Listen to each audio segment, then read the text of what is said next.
Welcome back to Hypnosis Today, where we explore how people are using hypnosis to achieve remarkable things. If you've just joined us, we have as our second guests, Melissa Gilleece. Now, Melissa is an honors grad of HMI College of Hypnotherapy. She is a winner of the prestigious Director's Award. Melissa is also our newest instructor here at HMI College of Hypnotherapy. And if you would like to see her class on hypnosis and transgender clients, you have to be a member of the American Hypnosis Association, and you can access that lesson for free. And she has with her her very special guest, Joy. Now, Joy came in to visit Melissa for Obsessive Compulsive Disorder. Please help me welcome my guests. Joy, I'm going to start with you. Tell me what was going on. I have always had obsessive compulsive disorder, and it is just kind of a constant doubt and nagging feeling that goes on all the time and makes it very difficult to just do a lot of things that otherwise would not be that hard. What other things had you tried before you came in and met Melissa? A lot of things on my own, but when I saw hypnotherapy, and I very much believe in a mind-body-spirit connection, and I knew that that made sense, and that's why I wanted to try. So how did you even find out about hypnotherapy? On the website. And how did you find Melissa? That was just fate, and the absolute, I don't know that anybody else could have done what she was able to do. Wow. With so much humor and fun. That's fantastic. So when you talk about the website, are you talking about HMI College of Hypnotherapy? Correct. That website? Correct. Wonderful. So it was meant to be. Absolutely. Melissa, what kind of an induction did you use? What was interesting about Joy and people that do have OCD is that they have this constant nagging other voice, and it's often very overpowering. And she came in clearly already in a walking hypnosis state, completely overloaded with message units. So my first task was to get her to have some level of control and comfort. So we started with breathing. To get to the induction, I had to go through a series of things. So the first thing was to get control of the breathing. The second thing was to teach her about what that voice is, and that it's always going to be with her, that we're not going to dismiss that its existence.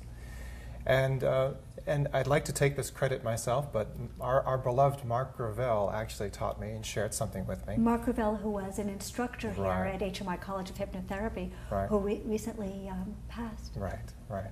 Lovely man, and he shared so much. Yes. And one of the things he shared with me was using a tissue box.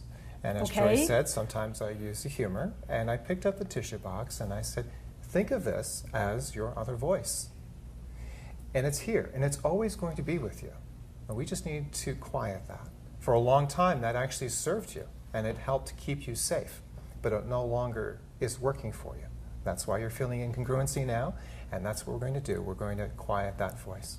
Now, Joy, I got to ask, when Melissa actually said that voice is always going to be with you, we're not going to take it away, were you scared? Were you disappointed? Tell me about that. No, I wasn't, because it's okay that it's there. It serves a lot of good purposes. And now that it's not so big and strong and horrible, it serves a lot of good functions in my life. Keeps me neat, keeps me safe, keeps me running on time. It's a little comfortable. I think of it as a little Furby now, a little soft toy that just kind of sits there. I remember Furbies. They don't look very dangerous or scary at all. I'm almost protective of it now. That's a big transformation. It's a huge transformation. Melissa, teach us. Well, the first thing, to finish the second part of that question, the favorite induction I like to use, the first thing was to connect her back to her body, because she became very disassociated to sensations. So I used a form of tapping. It wasn't EFT, but it was just to get to feel your body, get connected back to your body. Yes. I am a wonderful person. I am in control. And we did that in conjunction with the breathing, deep, gentle breathing. I am in control, you know, I am calm. And, you know, and through connecting the body and breathing, then we were able to start connecting to this, and I could do a straight arm raising. Wow. Okay? Which, if I had done it beforehand, the logic, it wouldn't have been logical. It never would have gone up. Absolutely. So what I did when I finally got there is I brought the hand up, and I suggested that when the hand hit the table, she would reach her height of suggestibility. That was naturally going to occur anyway. Okay? And then just the two deepenings, in addition to that, I did the heavy light, books in your right hand, balloons on your left hand, and that worked. I asked her to suspend the reality and logic and just go with the imagination. And by this point, I had a very good rapport, and she's already started connecting to herself and was breathing. And then we did one more, the eye fascination. You'll begin to notice some physiological changes, and when you're ready, your eyes will close. Got it. And then we moved over to the recliner, and it was just magic from there, and then brought her to a special place. So, and there's something about the special place, too. Yeah, I want to really talk about that, but I wanted to ask, Joy, when you did the tapping, when you felt the lightness in the fingertips and could actually feel it, when you felt the light heavy, what was it like to get reacquainted with that body of yours and what it feels like to be in it? It's like letting out a breath you didn't know you were holding. If you would have asked me a few minutes before then if I was out of touch with myself, I would have been like, well, no, of course not. And then you realize, wow, I actually was, and now things have started to change. It's good to be in your body. What have you noticed about actually being present right here in this physical realm? So many differences now. I do a lot of different forms of exercise, yoga boot camps. I had no idea. I didn't have balance. I didn't have an awareness of where I was, and it's starting to come around now. Excellent. And that's from we're just on the induction. Yeah. Yeah. Yeah. Tell me about the special place. Well, you know, because she was already in a walking hypnosis, I took her deep down a staircase. From the staircase, we went to a special place with one caveat, that her voice, even though it's going to come with her, it's not allowed to speak at all in her special place. It's going to be silent. Any voice, any questioning is not allowed. It is just her and herself in the special place.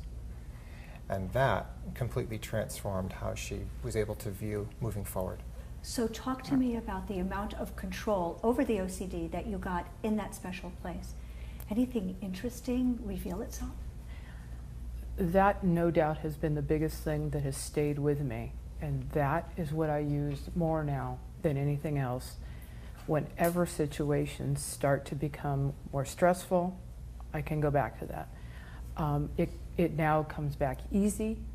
I can close my eyes and it is all there.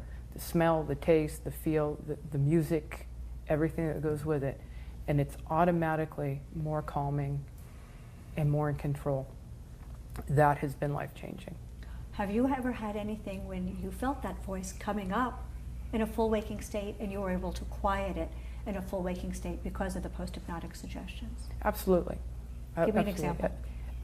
3-4 days ago at work, somebody came in and was in the area that I was working in. Mm-hmm. This generally is something I don't like, the proximity into my space. It became huge and overwhelming, and just as fast I was able to bring it back down and keep on going. That's something that before would have thrown me for days. Absolutely. Can you give us some post-hypnotic suggestions for people with obsessive compulsive disorder? Absolutely. With that constant voice? Yeah, absolutely. And it's really about reaffirming what they now have, now that they know what they can do, which is every time, you know, this feeling comes up again, I'm going to stop, I'm going to take a nice, deep, gentle breath, and I'm going to realize that I'm in control. And another one would be, my voice is speaking to me and that's fine, but it's not in control anymore. And another one is, that's okay, I hear what you're saying, but I'm in control now. Thank you for letting me know. You did keep me safe at one point, but now I've got it. Got it. And so, yeah, to give them that is huge. Do you use those post-hypnotic suggestions each and every day? Each and every day, and often without even being that aware that I don't have to work to bring them up. They're there, they come up, and they help without that much effort even sometimes. And you attribute that to the hypnotherapy, the subconscious work. Absolutely. What would you say to someone who has obsessive compulsive disorder about hypnosis or anything that you've experienced?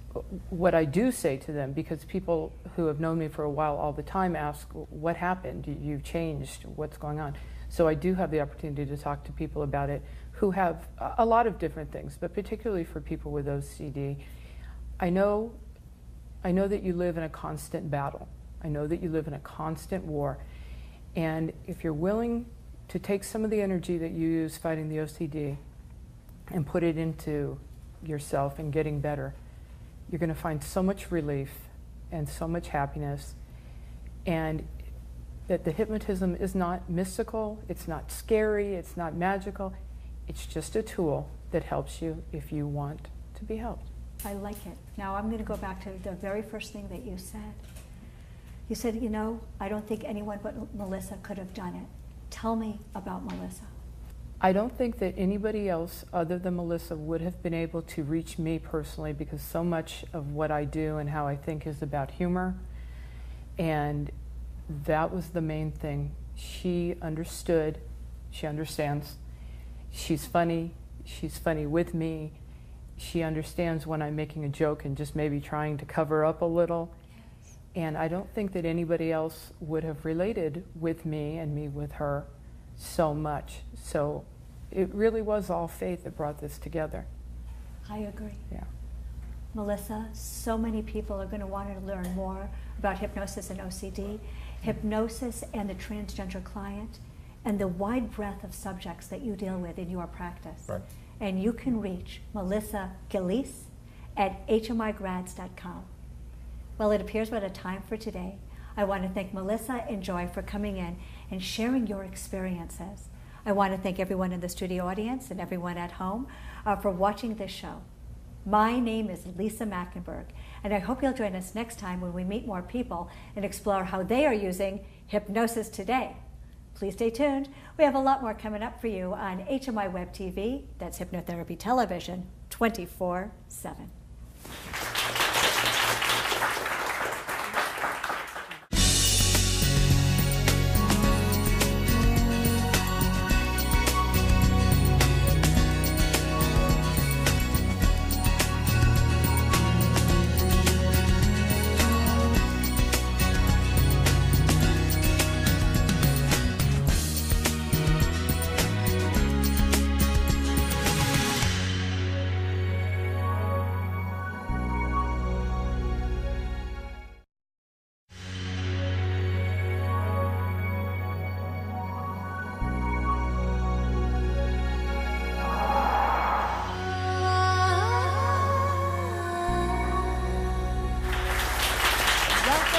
To Hypnosis Today, where we explore how people are using College of Hypnotherapy.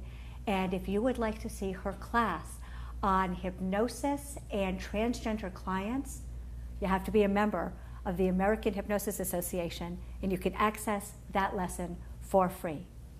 And she has with her her very special guest, Joy. Now, Joy came in. It is just kind of a constant doubt and nagging feeling that goes on all the time, and makes it very difficult to just do a lot of things that otherwise would not be that hard. What other things had you tried before you came in and met Melissa? And to visit Melissa for Obsessive Compulsive Disorder. Please help me welcome my guests. Joy, I'm going to start with you. Tell me what was going on. I have always had obsessive compulsive disorder, and Hypnosis to achieve remarkable things. If you've just joined us, we have as our second guests, Melissa Gilleece. Now, Melissa is an honors grad of HMI College of Hypnotherapy.